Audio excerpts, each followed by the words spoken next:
Hey, what is up you guys? It is TwoThirds and welcome back to another episode of Boom Beach, and I kept you guys waiting for far too long with this episode. Today we're going to be taking a look at the defenses of this base called the house. If you guys want the base build, it will be linked in the video description down below. That way you guys can go ahead and check it out for yourself. I basically talk about the strong points, at least what I think are the strong points. And right now, in conclusion, we're going to see how well this base has been performing in the last week or so. So as you guys can see, the defense log goes all the way up to like 5 days or so. Home base rated. In the daily summary, we got rated 5 times, we got scouted 7 times. Then rated. Home base defended. Home base rated. So this guy was like trying to attack me twice, and then the third time he actually succeeded. And as you guys can see, scouted 11 times by 7 players, and we got killed 3 times. So yeah, that is another thing. Rated, and you guys probably already know where this is gonna be going. We basically get pulverized every single time, and yeah, that's kind of unfortunate. I was really thinking that this base was gonna be holding off quite nicely, but unfortunately it is not. Let's actually go ahead and check this out, check this defense out to see what the weak points are of this base, and if we can possibly like adjust it to the point where it's going to be emerging victorious in this little thing down here. So as you guys can see, my boom cannons are actually quite sturdy. He needs 1 barrage and 2 artilleries in order to take down 1 boom cannon. So that is definitely a thing to take into consideration right there. He moves on to the left side. He's running with the medics, the riflemen, the heavies, and the Zukas. An overall very balanced kind of strategy.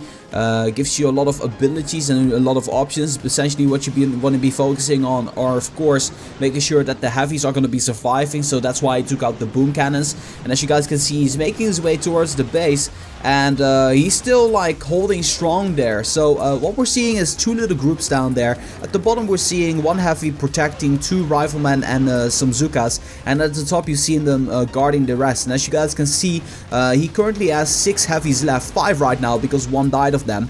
And it seems like it's a close battle. It's like a close call there. His units are relatively around my area when it comes down to level, so nothing to worry down there. And as you guys can see, I think he's gonna be in the ability to get all of that free energy that I got set up there of the house, of the little roof. So I might want to be changing that if I decide to keep using this base. So let's see what's gonna be happening after this. So he's gonna make his way like a little bit closer inside the base. This is like kind of like a risky position. Yes, he is gonna be losing quite a few of these Zukas, and right now it's just like heavy Zuka, and this would have been game over if it wasn't for the rocket launcher targeting on these heavies. But as you guys can see over here right now, he can just take out the HQ just like that.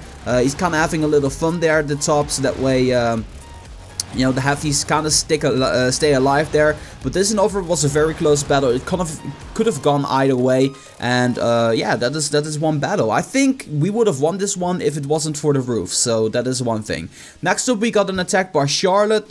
This person didn't lose any units whatsoever, and he's using tanks and medics, so let's see what happened here. Goes for the right side straight away. 2 barrages, 1 boom mine gone, 1 more artillery, that is gonna be gone. My cannon in the middle wasn't upgrading. I have no idea, that's probably not really a factor anyway, when I'm taking a look at it.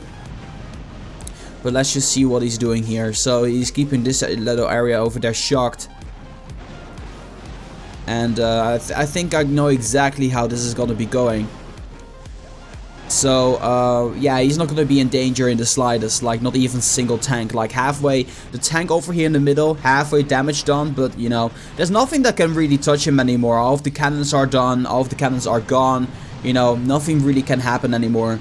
And that is kind of unfortunate, and because of that he's gonna be taking the win quite obviously, flawlessly, I might want to be adding, because he didn't even lose a medic on top of that. So as you guys can see, he could just make his way towards the base. And again with the roof, man, again with the roof. I might have to just replace that or swap around a couple of these defenses or something like that. Let's keep on going. Riflemen and medics. And as you guys can see, he actually lost 61 of these riflemen and 3 of the medics. So let's just see how he managed to take me down.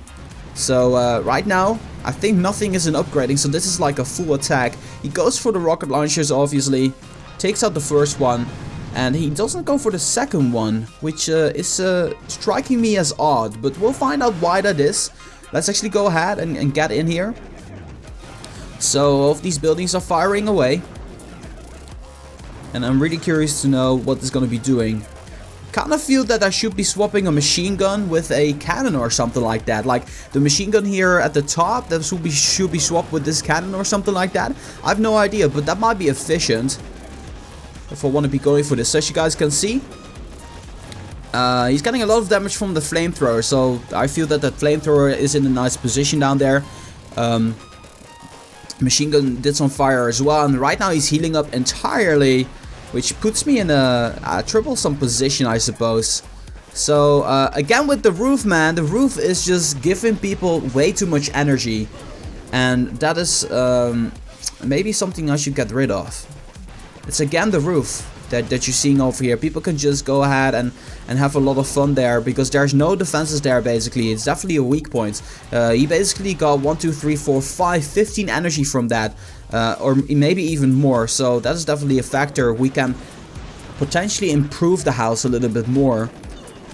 I'm not sure if I want to be doing that. I was actually thinking about making a base, like a back base, like a base that's all the way in the back, because that would be interesting as well. But as you guys can see, he's going to be taking down the base just like that.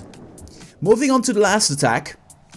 We got an attack from maybe Grumpy. Now, after I saw this, I was a little bit grumpy. So he was using the same troop combination as the very first attack. And he is having 9 of the heavies. So he actually lost 5 of them. So he goes with the rocket launcher. This is a different type of attacks, because the first guy went for the boom cannons, and this guy is going for the rocket launchers. And I'm going to take the comparison a little bit later as well. But let's just see how he's going to be doing that. Maybe Grumpy, drop your units. He's going for the right side this time. My base is very symmetrical, so it doesn't matter if he goes from the right side or the left side. It will have the same impact. Like the exact same thing would basically happen. So he's keeping that little area over there, Shock. If he would drop that better, he would have also gotten the cannon. But then again, look at how little damage the heavy is getting from the cannon just now. It took away like 1/4 of the health, or 1/5 of the health of the heavy, as you guys can see in the front there. Keep an eye on it. You cannot really see because he took it down. But as you guys can see, if he drops a correctional flare, he would save a lot of units on this one. He would save a lot of units. Like drop a correctional flare around this area, make your way up to the base, and then take it out. But this one was far more successful because he took out the rocket launchers first. And that's how he actually took out his base. So, in conclusion, we're having a base that keeps getting pulverized. And one factor is of course that people are able to get the free energy off here. Now the question to you guys is, do you guys want me to remake this base into a better type of base based off the information I'm having on this episode, or would you like me to make an entire new base? Leave it in the comment section down below. I'll leave it up to you guys, but these are the defensive logs for the house, so hope you guys enjoyed it. So that being said, I'm going to be wrapping this episode off here. I want to thank you guys so much for watching, and as always, make sure that if you guys like this video, to boom, give it a thumbs up. That being said, this has been Reversal for Boom Beach. I'm gonna be signing off, and I'll see you guys in the next one.